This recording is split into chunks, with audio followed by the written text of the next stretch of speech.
Good afternoon. I wanted to share a mistake I made a while back. I had tried to and wanted to lift the mowers with a single hoist, and to do that, I contrived this setup where one of the angle irons was for the back. That one was for the back side. This was for the front side. And obviously, they could slide anywhere along these bars. And then depending on what kind of mower you had, 72 or 60 or whatever, you can move the lift point to get the balance. Well, what I found was that it just took too long it was too hard to set it up to get it balanced. You'd either get the mower tipping like this or to the side. And these mowers, they have a little more, I think they're a little heavier on one side, or if the tanks are not exactly even on fuel, then you'll kind of get it to the side and everything. So with all that, and then of course too, to have that big heavy H bar, I guess, whatever I made, you had to drape it across your seat, set your chains. And I do have some time and stuff invested in it, and I made the chain hooks and everything. But the finding is that it was not effective. And then where I found the solution was I just used the one hoist I had for the back, and then used one of the chain falls for the front. And then I found that you can do basically just a 3-point setup on most any mower, and with 2 lift points, you can be balanced out and have a little bit more safety and stuff, because it requires more fire points for a full drop. Now, so to come around to a permanent solution, what I'm going to do is I'm going to install a second hoist. But the expenses went up on them. They were a lot more expensive on all the components. So I got it one that's a little smaller. It's on a double line. You can do 1,300 pounds. It could still technically lift a whole mower, one of these mowers, but I don't care on that. I want to lift one for the front, one for the back. So I'll use my heavier setup for the back of the machines, because that's where the engine and the pumps and wheel motors are, which makes it a lot heavier. And then this one I'll be using for the front. So as they come in, they are made to slide. Well, here's a picture along a beam. Now, the thing is I went out to my junkyard and I can't find anything that fits that specifically. It's just a smidge off on everything. If you push that on, then you'd spread them eyelets out where they would not fit flat to. So it's made for non-standard stuff in a way. And that's part of the reason it has me doing all this extra fabrication like on that one. And part of the reason is because my beam is not as high as it should be. It had to be offset because of the location of my roll-up door. So if you do a non-comprehensive roundabout way of installing these so that they'll still, roll down your beam and everything, then it puts the hoist too low to be effective for lifting a machine high enough to get underneath of it. So this design is going to be a little different because the frame is smaller, and I can use the parts from this old getup that did not work very well, and make it. I now have better tools too, so I could slice this side of this seat, this angle down, and make the same box narrower to the degree where it's the same width as that, and then that'll let me build it without having to have as much hardware stacked in there. You can't see it from down here, but there's a whole bunch of ingenuity and whatever into that. It does work, but I think I can make it better. That's the way it usually works out. Just like this mower, I buckled down and rewired it the other day, and it's kind of like a masterpiece. So every time you revisit something, the goal is that you learn and then you do a better job from it. Hang on. So this machine now has the best harness that I've ever designed. So I relocated the. Well, I'm not going to get into it in this video, but there's a lot of enhancements to the design of this harness. So each time I do something, I try to do it a little better than the last and apply what I've learned. And that's what I'm going to do on this. So let me get my tools out and get started. So I'm trying to figure out how long to make the two pieces that I got to weld together to make the C that goes around the I-beam and holds the wheels. So I can.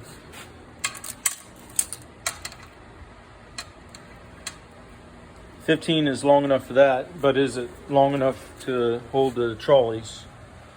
And it looks like it will be, because tube trolleys have to go in line. So it looks like 15 inches is a number. So I'll cut this at 15.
Yeah, it won't come off the end, so I've got to, because of the roller. Hopefully I didn't mess up my saw blade. So I got to take this piece all apart. So I'm going to cut this off, slide this off, slide that off, slide the other off all the way. Fixing it.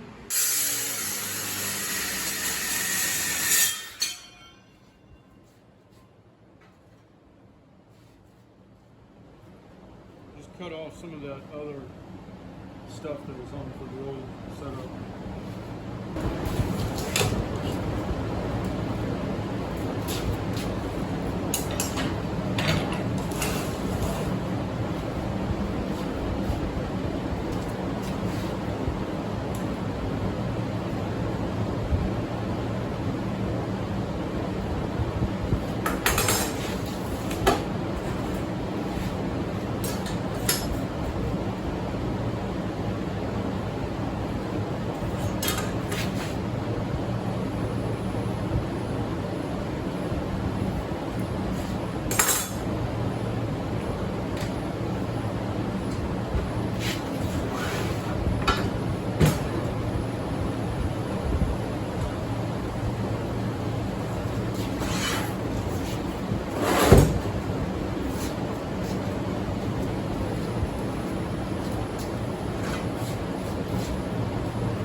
two 15-inch pieces.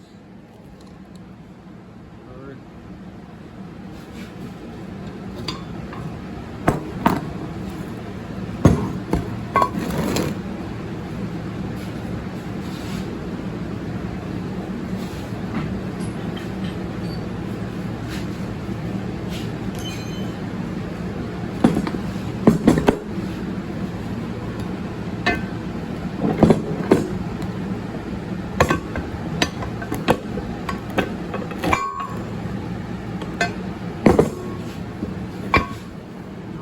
Narrow these up because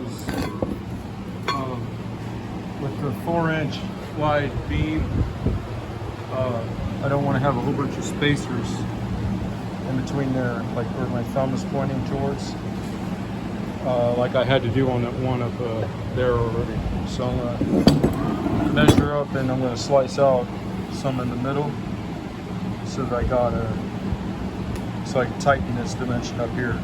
And especially with the smaller frame winch this time, or hoist, I don't need it that wide. Okay, so I sliced those down and I've measured where my existing hanger brackets, the distance between them were, to be correct for that. And they would be, when I measure them up on the beam, 5 3/4 inches apart. Okay, so I want to trap those, so by slicing down the angle irons before I weld them, I can make a channel that is exactly that distance, and I don't have to use a bunch of spacers like I did last time. So now I'll put these two. They should be close to 5 3/4. It can be a little tighter because a couple of those wheels are showing a little bit of shine. Yeah, it's just under 5 3/4. So basically, now what I got to do is find out my spacings and drill the holes on this side and here for my 4 trolley setups.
Then I just got to do that 4 times for the trolley wheel.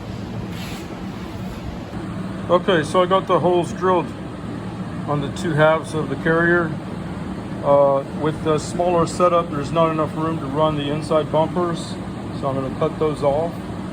But I got to be careful because I'll have a right side, left side, and if I cut off the wrong bumpers, then I won't have them, because the placement on the beam is going to be, okay, see a little gray piece just to the right of the black? That's the bumper for that side. And this hoist is going to be on this side of that hoist as far as on the beam. So I do want enough bumper to hit that. Therefore, I got to be sure that I cut the right bumpers off, because I'll have these 2 trolleys and then 2 more that go on this side. But they have to be correctly aligned, or else I'll cut the wrong bumper off and then I'll be up the creek. Hang on. Okay, so I'm nixing this bumper and this bumper. This is going to be my north side. So, no, that's going to be the south. South, south. And then, so it's going to be, these are going away. And that'll bring that in closer so that these holes work. And then this side, this is gone, this is gone. It'll be north, this is my north side of the building. Okay, so now nothing's going to get screwed up. So it's all marked out. And that way I still have bumpers to the outsides. All right, I gotta get these cut off.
That 4 times and that'll give me the clearance I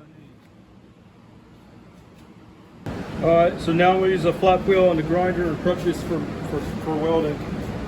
Just want to get a bevel on these edges, take off the paint.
Just welding the 2 halves together,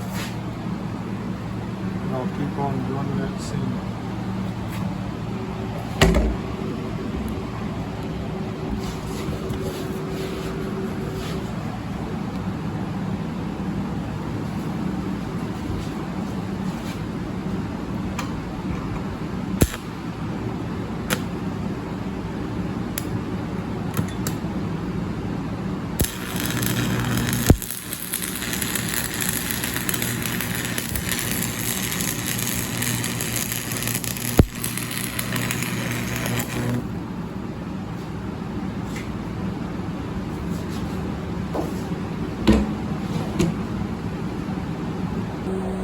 I made it bow up because I welded too much on one side at one time.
Okay, it seems to be holding now. It's not cupping and bowing anymore, not so much.